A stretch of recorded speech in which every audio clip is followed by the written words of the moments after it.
Yeah, that vote came after hours of public comment and debate, with the board ultimately deciding to keep the Leah Chase School open for the next 2 years, but only if a key funding deadline is met.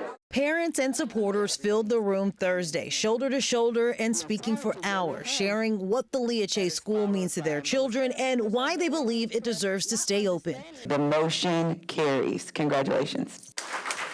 After lengthy debate, the New Orleans Parish School Board voted to keep the Leah Chase School open for the next 2 academic years, with one stipulation: at least $865,000 has to be deposited into the school's sustainability fund by next week. If that funding is not secured by then, the school would close for the 2026-27 school year and donations would be refunded. I would like to have reasonable confidence that that money is real. Board leaders stress that private funding alone won't solve the school's problems, pointing to enrollment as a critical issue moving forward.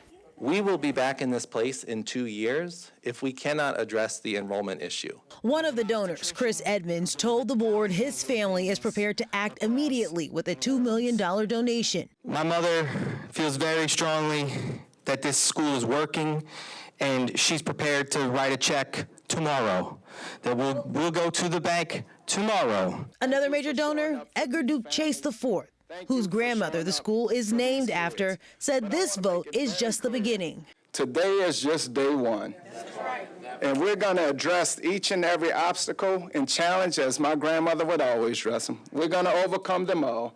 Enrollment is just a small challenge. We're going to make sure there's more students that are on a waiting list to get into the school. If the promised and approved donations are not deposited by the January 15th deadline, students would receive priority placement if the school ultimately closes, with the enrollment deadline extended through January 31st, 2026.